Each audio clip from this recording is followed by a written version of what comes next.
RDC, la guerre a bouleversé de nombreuses vies et pour les éleveurs du territoire des Massissi, l'instabilité provoquée par l'offensive du M23 les a forcés à un exil vers le Sud Kivu. Aujourd'hui, dans la plaine de Ruzizi, ils tentent de reconstruire leurs activités d'élevage. Mais ici, le climat et les conditions de vie sont bien différents, limitant leur production laitière. Irumva Jackson est un éleveur déplacé des Massissi. Pour lui, chaque litre de lait est précieux dans cette région où les ressources sont limitées. Je suis en train de traire le lait avec cette vache. Je vais obtenir 2 litres, mais il y a des vaches où je peux traire 3 ou 4 litres. La quantité de lait dépend de la race et de l'âge. Par exemple, cette vache ne peut pas produire 4 litres. C'est une vache âgée, mais des jeunes vaches peuvent produire jusqu'à 4 litres. Sans les vaches des races améliorées, la production des laits reste faible.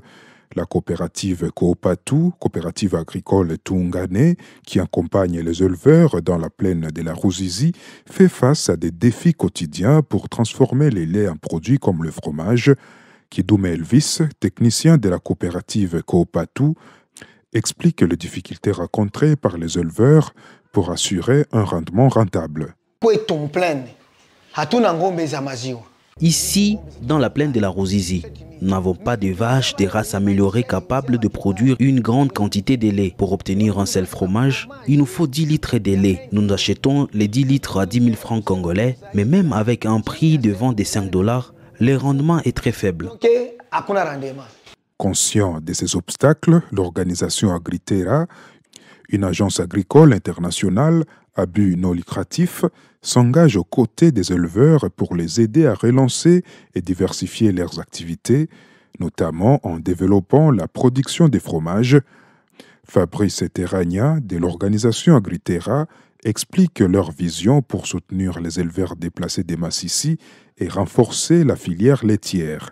Massissi qui produisait des fromages qui alimentaient autant la ville de Goma et la ville de Bukavu, est aujourd'hui en difficulté à cause de l'insécurité.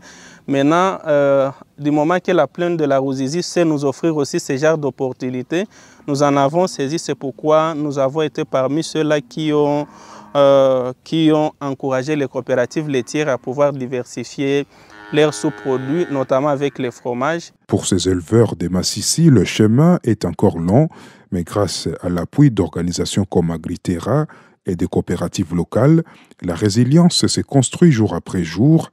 La production laitière au Sud Kivu pourrait bien devenir une nouvelle source d'espoir et de prospérité pour toute la région. Zanem Netizaidi pour VOA Afrique.